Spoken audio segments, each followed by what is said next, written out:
Hey you, this is Geoffrey Wu with the Health Via Modern Nutrition, the HVMN podcast. Today is Friday, October 2nd, and we're going to be doing Free Fatty Friday, and it's edition number 4. And there's a great list of questions. I'm super excited to get to them. And one of the most controversial, interesting topics I'll be covering is a new intermittent fasting study published out of UCSF by my friends Ethan Weiss and Dylan Lowe.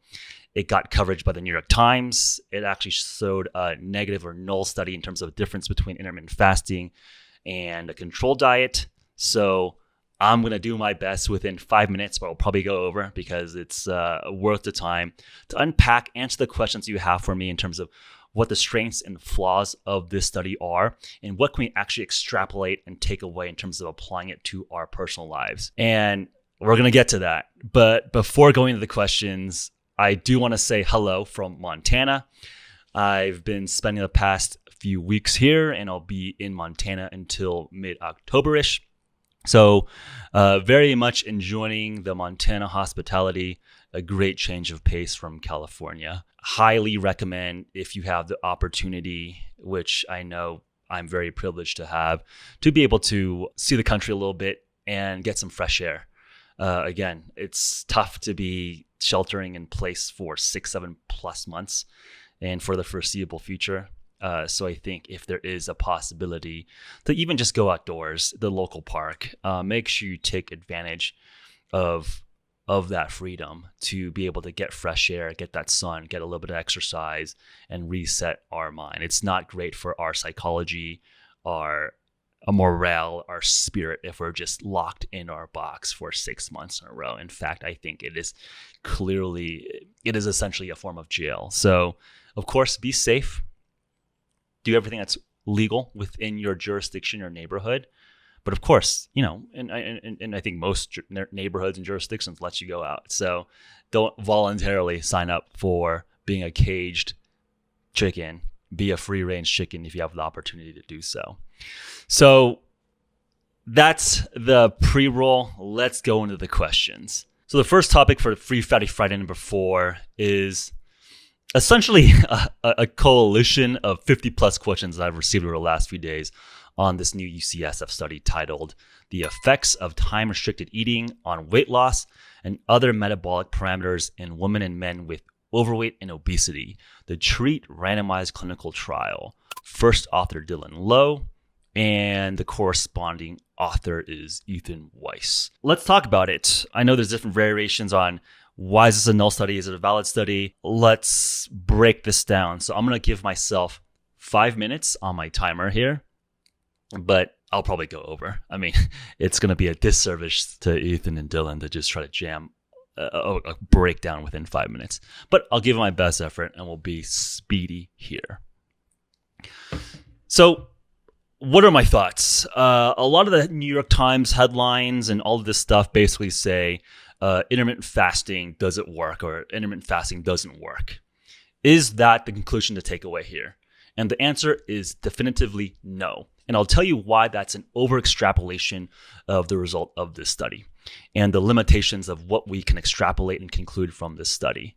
Now, before diving into why I make such a strong statement here, I do want to say that I've gotten to know Dylan and primarily more Ethan Weiss in San Francisco over the years. And I think they're great, smart individuals, and I think they've done a really great service to do human studies on intermittent fasting. I would say that within the whole corpus of literature, there's a lot more animal models, rat models, rodent models, and a lot fewer human studies. And being involved in some human studies myself, I know it's very labor intensive, very hard to coordinate and organize 100+ people to do anything, especially over 12 weeks. So kudos to the team to pulling this off. It's really a testament and a huge effort. I think reading some of the background, this took over a year plus of work to pull together into a nice little paper that we can all comment and pontificate about. So do want to credit the team for contributing a very valuable piece of data into the corpus. Enough with the pleasantries. Let's talk about the actual study. So what did the study actually compare? It compared 16-8, which is a 16-hour fasting window with an 8-hour eating window, And this was a relatively late eating window. So this was a noon to 8 p.m. eating window, and comparing it with the control group that the study titled Consistent Meal Timing, CMT, or the control group, which it didn't specify exactly what it was in the paper, but I did correspond with Dylan Lowe, the first author, on Twitter. And he said that basically they prescribed a protocol of having their first meal between 7 to 11 a.m., the second meal between 11 a.m. to 3 p.m., and the last meal between 4 p.m. to 10 p.m. So 3 meals a day plus ad libitum snacking, which means just whatever snacks in between, comparing that to 16-8 between noon, 12 p.m. to 8 p.m. And no recommendations on food choice, nutritional coaching, exercise, which I think is going to be an important point that I'll bring up later. And another interesting point, again, is that this is done on an overweight population. So people that are not necessarily living their best life in terms of food choices and exercise. Now, immediately from there, I think there's a very important question in terms of what is the consistent meal timing protocol exactly? Now, the time windows are very, very broad. So the intermittent fasting group, it's a very clear 16-8. So noon start, 8 p.m. end eating. But with the CMT group, the control group, you can have your breakfast as early as 7 a.m., but some people might have their breakfast closer to 11 a.m.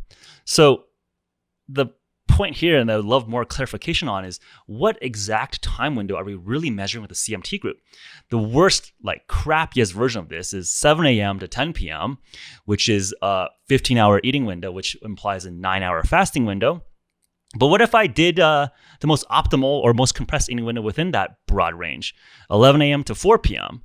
If I get all my calories in first meal at 11, 10:59, give me an hour. So we'll just say 10 a.m. And then I finish my meal starting at 4 and dinner at 5. That's actually a 7-hour eating window. That's a 17-hour fasting window. So that's even a longer fast than the intermittent fasting group. So let's take the average per se. And again, I would love more clarification on this. The average eating window, if we start at the midpoint of each time slot, would be 9 a.m. to 7 p.m., which implies a 10-hour eating window, therefore a 14-hour fasting window. So just from the protocol methodology level, what are we actually comparing? Are we comparing a 16-hour fasting window with a 14-hour fasting window? Are we comparing a 16-hour fasting window with a 7-hour fasting window? Are we comparing a 16-hour fasting window with a 17-hour fasting window? So there's a lot of variability in consistent meal timing. So I think that's going to be a little bit hard for me to really pull out. So that's a critique number one. We just really need to get precise with exactly the fasting protocols or eating protocols on both arms. And then one of the things I don't think I saw a lot of coverage on was the activity levels. And this is very, very interesting. So this is not in the abstract, so you actually need to dive into the paper. But in the results section, there's actually an Oura ring, which is a wearable ring that tracked activity and sleep. Now, the 16-8 group had 2,500 steps less.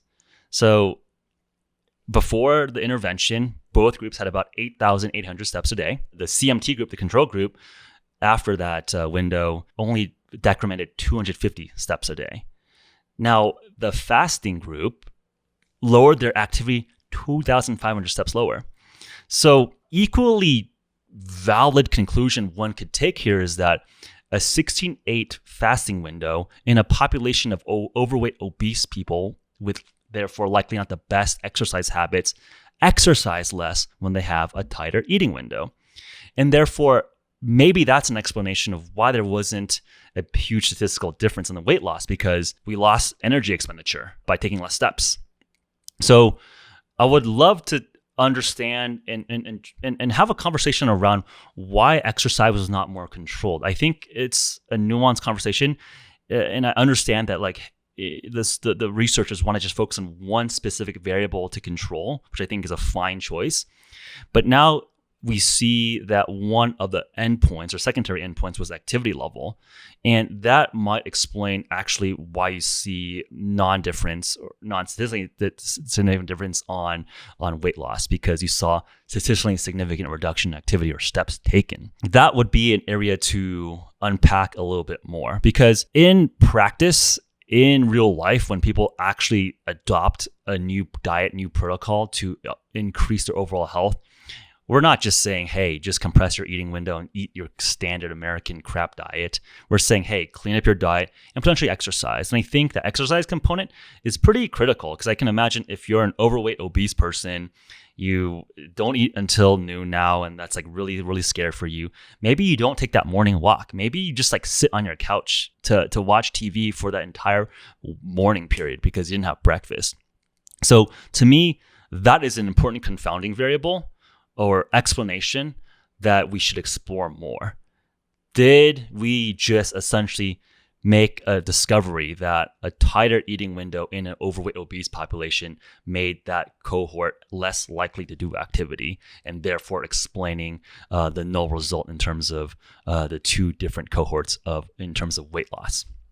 So important point there. And then another point that I want to just flag is that typically, and talking to and hearing Dr. Jason Fung, who is probably one of the most experienced clinicians that actually prescribe fasting to resolve metabolic syndrome, he talks about fasting at 24-hour periods. And this is something that I think is an important scientific point here, which is that when I talk about fasting, I don't like time windows as a measure of how effective or the efficacy of a fast. What do I count as an effective fast? To me, that standard is simple. It is being in ketosis. As you go from glycogen depletion as you fast, an effective fast to me is elevation of beta-hydroxybutyrate or ketone levels. That signal shows to me you've fully depleted your glycogen and now converting your stored fat into ketones. And that is the marker of an effective fast.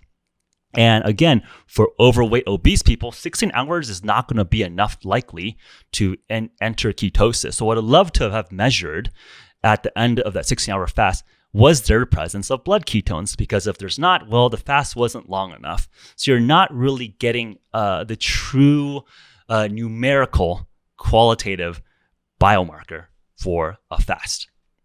So again, from the clinical experience with Dr. Jason Fung, he typically prescribes 24 plus hour fasts. And that is a much more likely window in terms of actually seeing ketosis in a person. So to me, it's basically, we're talking about eating windows, which is one distinct point. But from my perspective, from I would say more quantitative perspective, the point of a fast is to get into ketosis. And if we're not actually hitting that endpoint, well, your fast is not long enough. Now, you could also get into ketosis by keeping the same fasting window by restricting carbohydrate. So going on a low carb ketogenic diet or stacking exercise right before you break a fast. So 16-8 can be effective, but now we actually need to understand the systems behind why a fast works. So if you do a low carb ketogenic diet, you do high intensity interval training that depletes glycogen before you break a fast, and you can do a shorter fast like a 16-8 fast, you will likely get into ketosis, and I would bet that cohort would see a lot of benefits. So those are some key points that really explore the nuance here in terms of what we can really conclude from this study. And my takeaway here is that for an overweight, obese population that's eating a standard American crap diet, a 16-8 eating window, especially one that's not matching circadian rhythm, which was shown by Satchin Panda, you want to scoot up your eating window. So a late eating window, relatively small intermittent fasting window, without changing macros, without changing exercise, is likely not going to be that effective. So I am A-okay with that conclusion. That's not really a great protocol. But to make any other claim that intermittent fasting doesn't work, it's bad, it's BS. There's no data that I can see from this paper that justifies that. Now, I went way over time. Let's see, I probably went almost 2 questions worth of time here. And I can probably, answer more questions if you have them. But I think this is an important topic. It's really, really timely. And we should be very scientific and very precise what we extrapolate. And of course, I mean this feedback while maybe direct or blunt, but really in the best of faith.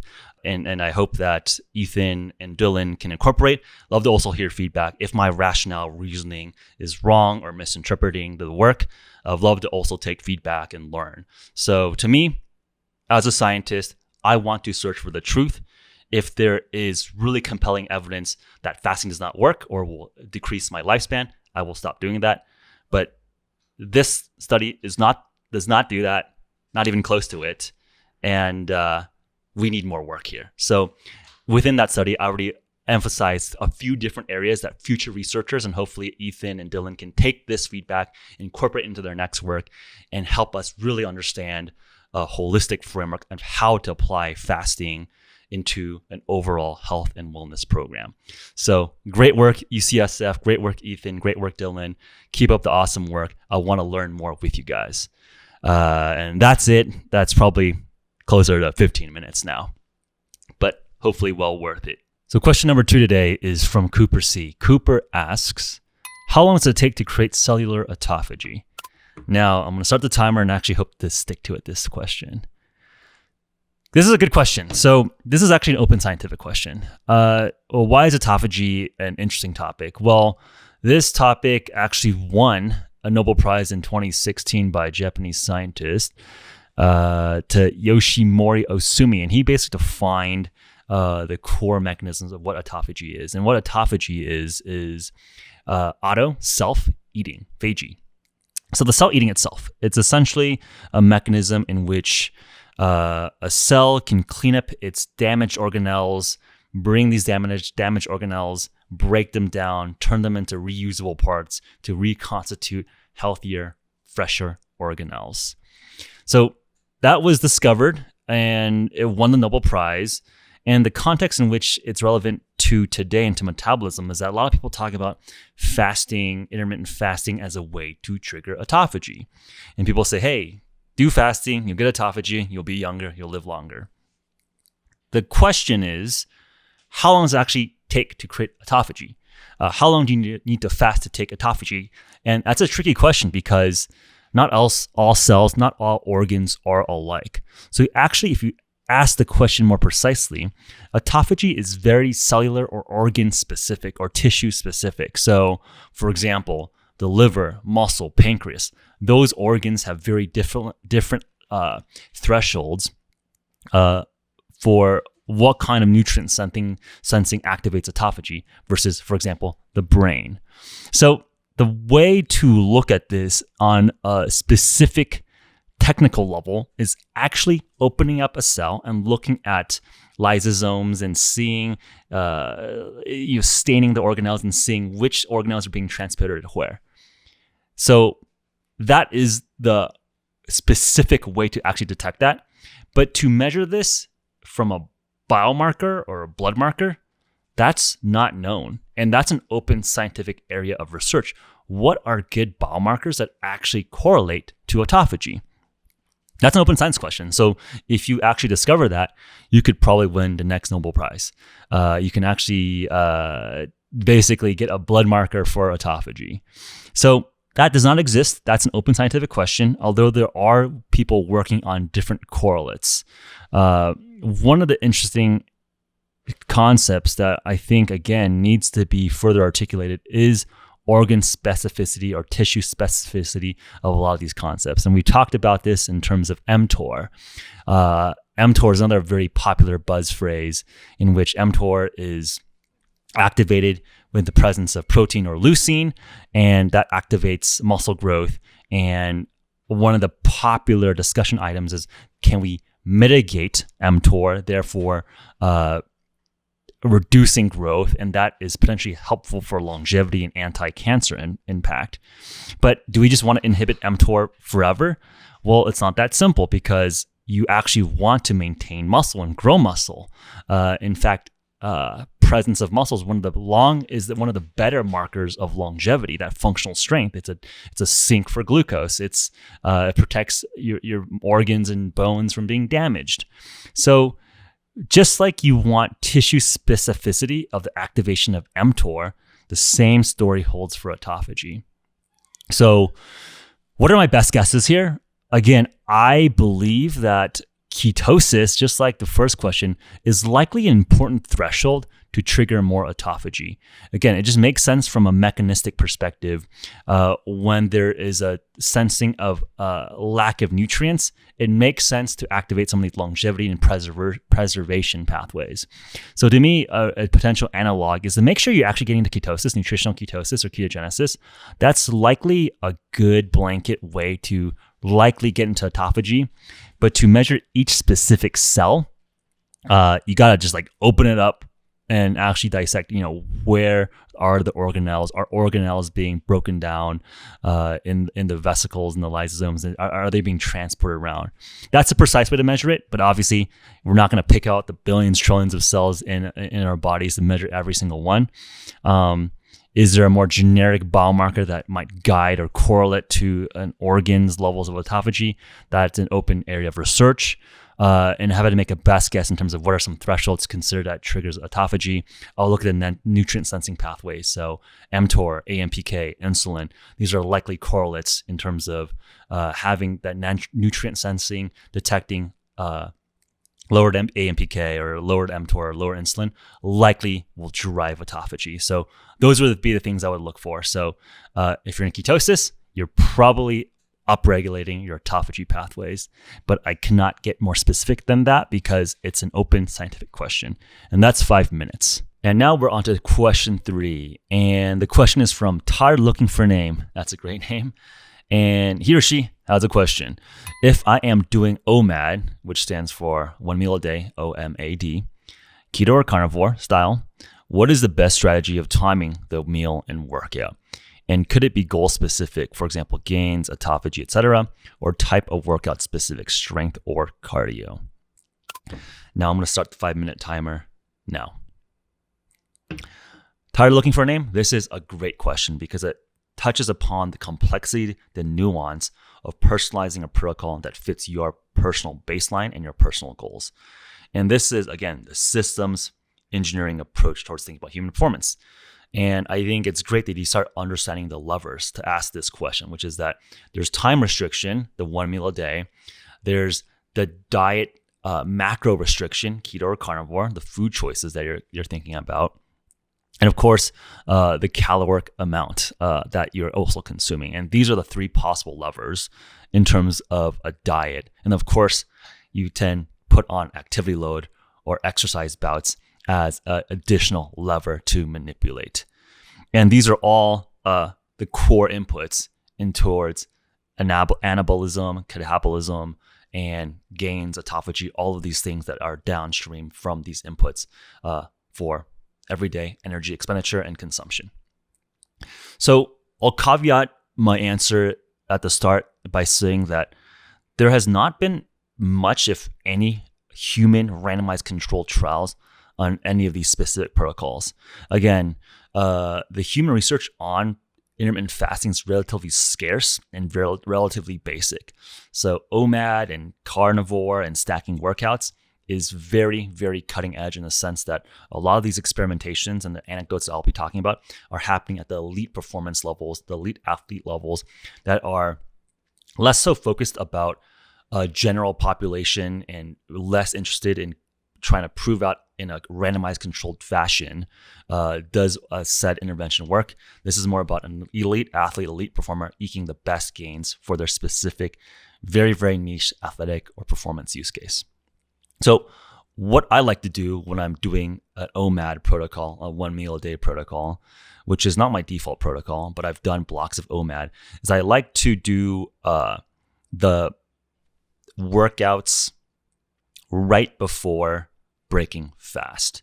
So that sort of necessarily means, and typically how I do that is I either have, when I wake up and I'm doing 1 meal a day, have like a primary meal, which is like a large late breakfast, and then basically do a heavy workout right before that meal. Of course, if you're doing an OMAD towards dinner, then it's literally like after work, 4 or 5 p.m., do that heavy workout, and then eat right after for your 1 meal a day. And the thinking there is that as you go on a fast, you start depleting glycogen, you start oxidizing fat, you start creating ketones.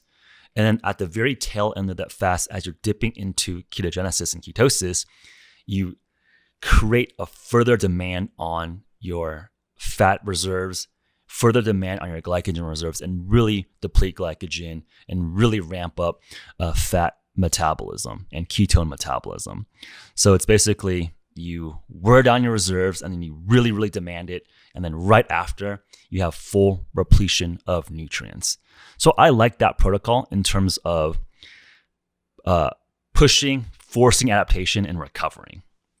But I could see a very similar argument to be made for doing the workout after a meal and then fasting after that. That might be better for autophagy if we kind of think about the mechanisms where you have less nutrient availability, especially after an acute exercise bout. That might actually trigger more recovery autophagy pathways. But the concern there is that you might be going to catabolize or break down and not give yourself the nutrients to fully recover after that heavy workout. So you might gain potential better autophagy benefits because there is no nutrients available post heavy workout, but you'll likely catabolize your lean muscle tissue, which is not ideal. But you might get potential autophagy longevity benefits. But in terms of what I like to do, which is I like the autophagy benefit of just doing the fast, but I do care about maintaining and gaining and having an anabolic process and feed myself in the anabolic window after a workout. That's what I tend to like to do. I think one thing to consider about, especially for folks focused on performance, is do a light, maybe pre-workout meal with a little bit of carbohydrate before that workout. So you can imagine you do your 24-hour fast or OMAD.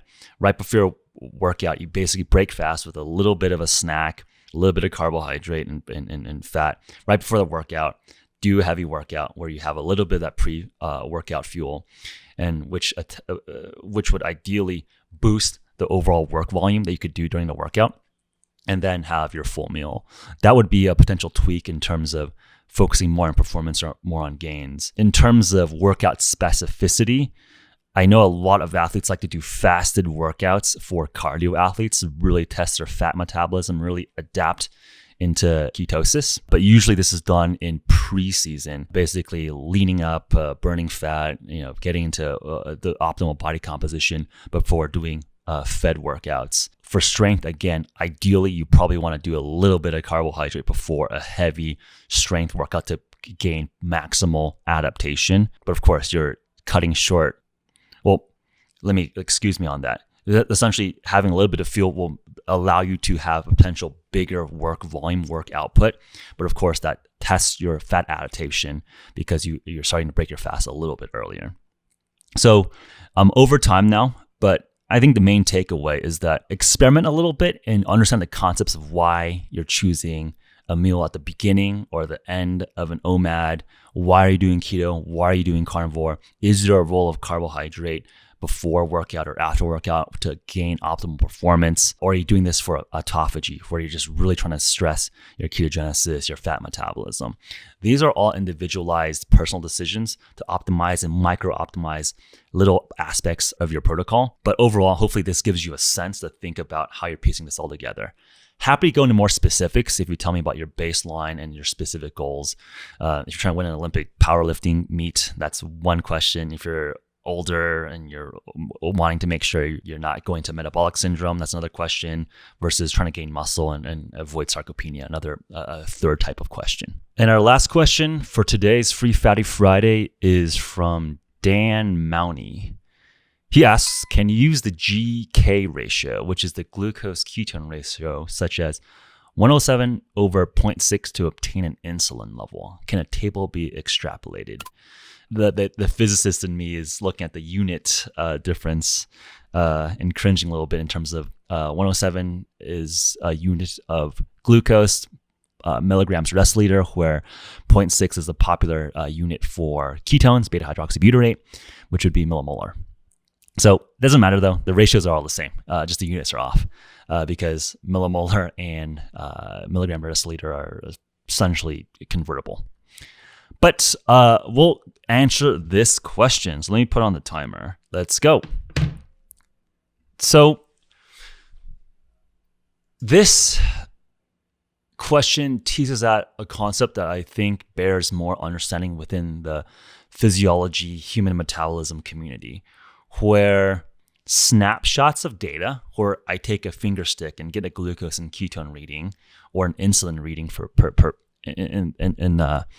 that fact, is a valuable piece of information, but it's a very static or very primitive version of understanding what is going on in a very dynamic flowing system. And what I mean by flow is that there's constant conversion and utilization and turnover of all of these metabolites. Glucose is being released and consumed and stored constantly. Ketones being produced, transported, and oxidized in mitochondria. Insulin is released and then signals and is broken down. So a better picture that I think we will, as a community, as a group of scientists or enthusiasts in the space of metabolism, that will better understand is that we should really be thinking and reasoning about these things as dynamic flows or fluxes. So can you use the GK ratio to obtain an insulin level? The answer is no, because it is not in a complete enough system to predict. And how I mean that is that insulin is a response primarily to nutrients, primarily glucose. And there is a time delay or a time lag from insulin release and insulin consumption and utilization to glucose going up and down, and also ketones going up and down. So one cannot predict from 107 and 0.6 glucose to ketones if that is at the start of a fast or at the end of a fast. What I mean by that is, what if I'm in ketosis, so I have 0.6 millimole ketones, and I start drinking a soda. So I boost my blood sugar and it starts rising. Insulin will be a tail and lagging indicator of that. So my insulin would be low, and I'm just as my glucose is going up. And that would look equivalent in terms of just 3 snapshot data points as being at the tail end of a fast, or having some metabolic syndrome where I have relatively high glucose, I have some ketones in my system, and I'm at the tail end. I'm not controlling my my blood sugar that well, and I have a high ambient insulin. So that's a subtlety that cannot be captured by just 3 simple data points. And that makes sense in the sense that we can get a general good understanding from a very simple system, but this simple system cannot extrapolate and paint the overall more complex.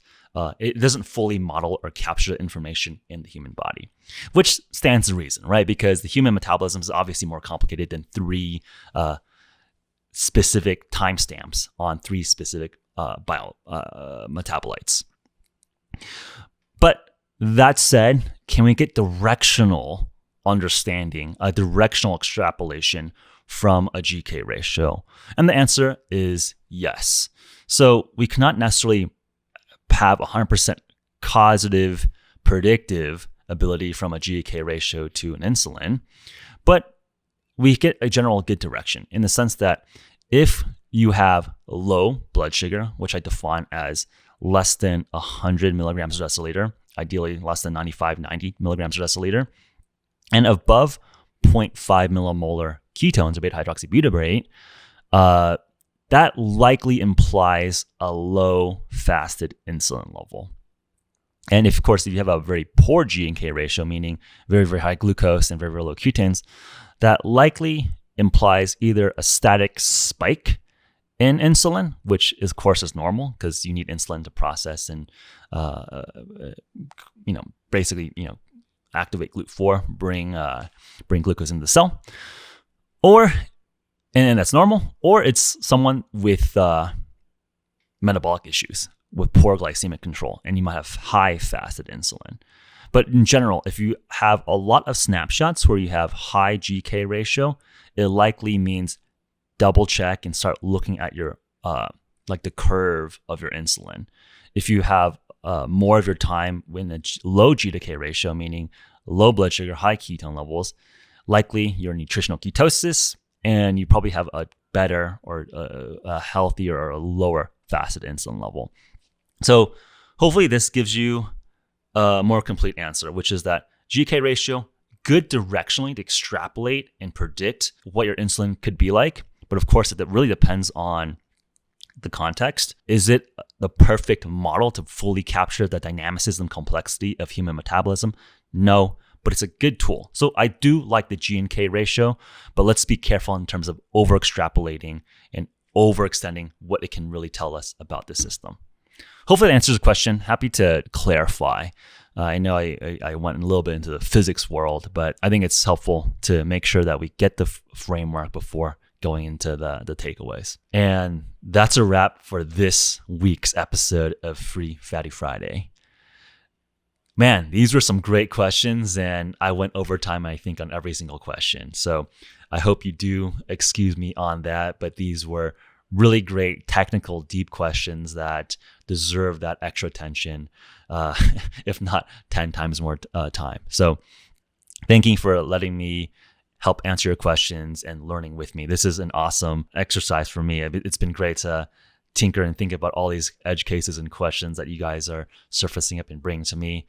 It really helps push my research, my study, my thinking in, I think, a very wide and disparate and fun way. So please do keep those questions coming. It's a lot of fun, and I always appreciate your support. So if you enjoyed this episode, please do give us a like, subscribe, 5 stars, all those great things. That is really the best way to support us and me. I mean, I'm doing this really as a hobby, so your feedback is really the core motivating thing for me here. So it's a lot of fun, and I'll see you guys next week. As always, stay healthy, be resilient, dig into the research, and think from first principles. All right, this is Jeff Wu, and I'm out.